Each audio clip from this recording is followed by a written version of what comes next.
अस्सलामु अलैकुम वरहमतुल्लाहि वबरकातुहू। नहमदुहु व नुसल्ली अला रसूलिहिल करीम, अम्मा बाद। जिस तरह आज हमारे बहुत से नौजवान साथी, हमारे नौजवान दोस्त, हमारे हम उम्र दोस्त और कुछ स्टूडेंट लड़के जो आज स्कूल में पढ़ते हैं, कॉलेजों में पढ़ते हैं, यूनिवर्सिटियों में पढ़ते हैं, क्योंकि ये तालीम हासिल कर रहे हैं। अब जब तालीम इनकी मुकम्मल होने पर आती है तो इनके इम्तिहान आते हैं, इनके एग्ज़ाम आते हैं। पूरे साल इन्होंने क्या पढ़ा है, इनकी पढ़ाई कैसी रही, इन्होंने क्या मेहनत की है, उस इम्तिहान में पता चलता है, उस एग्ज़ाम में पता चलता है। फिर वो इम्तिहान आने से पहले पहले खूब जमकर मेहनत करते हैं, खूब पढ़ाई करते हैं, क्योंकि हर स्टूडेंट ये चाहता है कि मैं आला नंबर से पास हो, मेरे अच्छे नंबरात आएँ, कामयाब हो जाऊँ। कोई बच्चा ये नहीं चाहता कि मैं फ़ेल हो जाऊँ या मेरी सप्लीमेंट्री आए। जाहिर सी बात है कि स्कूलों में पढ़ते हैं, कॉलेजों में पढ़ते हैं, तो कोई 10वीं कोई 12वीं पढ़ता है, कोई बीए कर रहा है, कोई एमए कर रहा है, कोई एलएलबी कर रहा है, कोई एमबीबीएस कर रहा है। किसी किसी का सब्जेक्ट बायो है, किसी का कॉमर्स है, किसी का आर्ट्स है, किसी का फ़िज़िक्स है, और भी जो सब्जेक्ट हैं। हर इंसान ने अपनी इस्तिताअत के मुताबिक जो उसे अच्छा लगा, जो उसे पसंद आया, जो उसे बेहतर लगा, जो वो कर सकता था, जिसमें वो मेहनत कर सकता है, उसने वो लिया है। अब जब इम्तिहान का वक्त आता है तो उसके लिए हमें मेहनत करनी पड़ती है, तब जाकर हमें कामयाबी मिलती है। तो आइए आज इंशाअल्लाह इसी इम्तिहान के मुताल्लिक़ कुछ गुफ्तगू करते हैं, कुछ हिदायत पर बातें करते हैं। इम्तिहान के मुताल्लिक़ कुछ हिदायत आपके सामने अर्ज़ करना चाहता हूँ, और कुछ वज़ाइफ़ हैं वो भी आपके सामने अर्ज़ करना चाहता हूँ।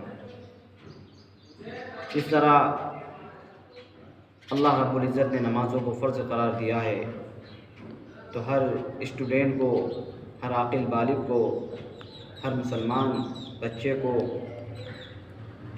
अल्लाह रब्बुल इज़्ज़त ने जो नमाज़ फ़र्ज़ करार दी है उसे पढ़ने की कोशिश करें। 5 वक्त नमाज़ पढ़ें, जो वाजिबात है उसे भी पूरा करें, जो फ़राइज़ है उसे भी पूरा करें, जो अहकामात है उन अहकामात पर अमल करने की कोशिश करें।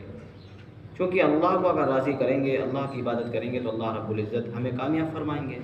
अगर हम अल्लाह रब्बुल इज़्ज़त की नाफरमानी करेंगे, उसके वाजिबात को, उसके फ़राइज़ को, उसके अहकामात को पूरा नहीं करेंगे, तो ज़ाहिर सी बात है हमें भी अल्लाह रब्बुल इज़्ज़त नाकाम कर सकते हैं। जब हम अल्लाह के नहीं होंगे तो फिर अल्लाह हमारा कैसा हो सकता है। तो हम नमाज़ों का अहतमाम करें। दूसरी बात कि मेहनत करें, जितना हमसे हो सकता है उतनी तो मेहनत करें। अब कुछ 2 वज़ाइफ़ हैं वो भी आपके सामने अर्ज़ करता हूँ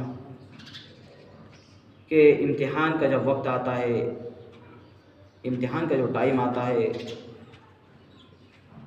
उस वक्त में, यानी जो इम्तिहान का जो वक्त चल रहा है कि इम्तिहान आने वाला है, चाहे हमारे लिए वो कोई ऐसा वक्त हमें मुतय्यन करना होगा, चाहे सुबह हो, चाहे शाम हो, चाहे दोपहर हो, कोई 24 घंटे में भी कोई ऐसा वक्त हमें मुकर्रर करना है कि जिसमें हम ये वजीफ़ा कर सकें, ये वजीफ़ा पढ़ सकते हैं, चाहे पेपर हो या ना हो। इम्तिहान के वक्त में हमें 11 मरतबा दुरूद शरीफ पढ़ना है, जो दुरूद शरीफ हम नमाज़ में पढ़ते हैं, अल्लाहुम्मा सल्ली अला मुहम्मदिन व अला आलि मुहम्मदिन। ये 11 मरतबा ये दुरूद शरीफ पढ़ना है, और 300 मरतबा या नासिरु पढ़ना है, या नासिरु या नासिरु 300 मरतबा पढ़ना है रोज़ाना। कोई वक्त मुतय्यन कर ले, रोज़ाना, चाहे पेपर हो या ना हो, हमें रोज़ाना इम्तिहान के वक्त में, इम्तिहान के टाइम में, जब इम्तिहान हमारा करीब रहे उस टाइम पर हमें ये करना है, ये वजीफ़ा पढ़ना है।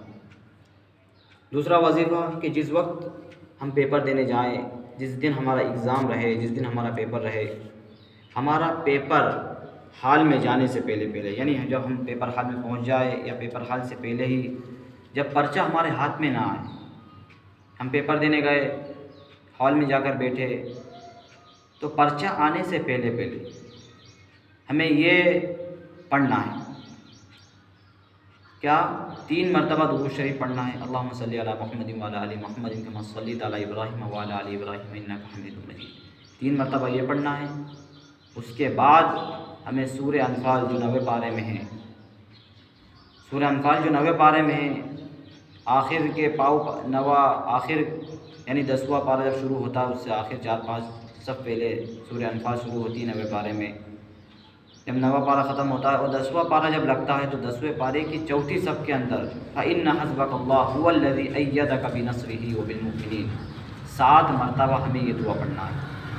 3 मरतबा दुरूद शरीफ पढ़ना है, 7 मरतबा ये दुआ पढ़ना है और फिर आखिर में 3 मरतबा दुरूद शरीफ पढ़ना है। उसके बाद में हम अपना जो पेपर है उसे करने की कोशिश करें। इंशाअल्लाह हमें बहुत सहूलत मिलेगी, बड़ी आसानी मिलेगी। अल्लाह हमारे जहनों के अंदर वो सवालात के जवाब को डालेगा। जो चीज़ हम याद करके आएंगे वो चीज़ हमारे दिमाग में, हमारे जहन में महफूज रहेगी और अल्लाह हमारे लिए उस एग्ज़ाम में आसानी फरमाएगा, बहुत आसानी मिलेगी। दूसरी बात कि हमारे कुछ नौजवान दोस्त स्टूडेंट वगैरह होते हैं, हमारे हम उम्र जो लड़के हैं, वो अक्सर ये पूछा करते हैं कि हमारा जहन नहीं चलता। जो चीज़ हम रटते हैं भूल जाते हैं, जो याद करते हैं भूल जाते हैं। यानी हम कितनी भी मेहनत करें, कितना ही पढ़ें, आखिरकार हम भूल जाते हैं। कुछ देर याद रहता है फिर भूल जाते हैं, तो हम परेशान हैं। यानी हमारा जहन कमज़ोर हो चुका है, हमारी क़ुव्वत हाफ़िज़ा कमज़ोर हो चुकी है, हमारी मेमोरी कमज़ोर हो चुकी है। तो इससे मुताल्लिक़ कुछ वज़ाइफ़ हमें बता दें कि ऐसा कौन सा वजीफ़ा है जिसके ज़रिए से हमारा जहन, हमारा हाफ़िज़ा कवी हो सकता है, मज़बूत हो सकता है, सही हो सकता है। जो चीज़ हम पढ़ें वो हमारे जहन में महफूज रहे, जो हम याद करें हमारे जहन में महफूज रहे। तो इस सिलसिले में एक वजीफ़ा ये है कि 3 मरतबा हमें दुरूद शरीफ पढ़ना है। उसके बाद में बिस्मिल्लाहिर्रहमानिर्रहीम 786 मरतबा पढ़ना है। फिर आखिर में 3 मरतबा दुरूद शरीफ पढ़ना है और इसका पढ़ने का मामूल रहेगा फ़जर की नमाज़ के बाद। यानी जब हम फ़जर की नमाज़ पढ़ें और फ़जर की नमाज़ पढ़ने के बाद में हमें 3 मरतबा दुरूद शरीफ पढ़ना है और फिर 786 मरतबा बिस्मिल्लाहिर्रहमानिर्रहीम पढ़ना है। उसके फिर आखिर में फिर 3 मरतबा दुरूद शरीफ पढ़ना है और पानी पर दम कर हमें पी लेना है। ज़ाहिर सी बात है, जब हम पढ़ेंगे तो सूरज तो तुलू हो जाएगा, तो जिस वक्त सूरज तुलू हो जाए हम ये हमारा अमल करें। फ़जर की नमाज़ के बाद 3 मरतबा दुरूद शरीफ पढ़ें और 786 मरतबा बिस्मिल्लाहिर्रहमानिर्रहीम पढ़ें। फिर आखिर में 3 मरतबा दुरूद शरीफ पढ़ें। फिर पानी पर दम कर उस पानी को पी लें। कम से कम 20 दिन या ज़्यादा से ज़्यादा 40 दिन इस अमल को करने की कोशिश करें। इंशाअल्लाह हमारा हाफ़िज़ा मज़बूत होगा, कवी होगा। जो चीज़ हम पढ़ेंगे, जो रटेंगे, जो याद करेंगे, इंशाअल्लाह वो हमारे जहन में, हमारे दिमाग में महफूज रहेगी। ये कुछ वजीफ़े थे और कुछ बातें थी जो मैंने मुनासिब समझा कि आपके सामने, हमारे स्टूडेंट के सामने, हमारे जो नौजवान दोस्त हैं, साथी हैं, जो कॉलेज में, स्कूलों में पढ़ते हैं, जो इम्तिहान की तैयारी करते हैं, उनके सामने अर्ज़ कर दूँ। और एक बात और अर्ज़ करना है कि हम फ़राइज़ों का एहतमाम करें। वजीफ़े तभी हमारे पावरफुल हो सकते हैं और वजीफ़ों का जब भी हम पर असर होगा और वजीफ़ों की जो ख़ासियत है तभी होगी तब हम फ़राइज़ों का अंजाम देंगे। जब हम नमाज़ पढ़ेंगे, नमाज के पाबंद रहेंगे, फिर वजीफ़े करेंगे तो वो वजीफ़े हमारे काम के रहेंगे। अगर हम नमाज़ों की पाबंदी नहीं करेंगे और फिर वजीफ़ों को पढ़ेंगे तो वो जो वजीफ़े में जो असर था, उसके अंदर जो बात थी वो हमें नहीं मिल पाएगी, वो असर नहीं हो पाएगा। इसलिए फ़राइज़ का एहतमाम करें। अल्लाह रब्बुल इज़्ज़त हमें अमल करने की तौफ़ीक़ अता फ़रमाए। व आखिरु दावाना अनिल हम्दुलिल्लाहि रब्बिल आलमीन।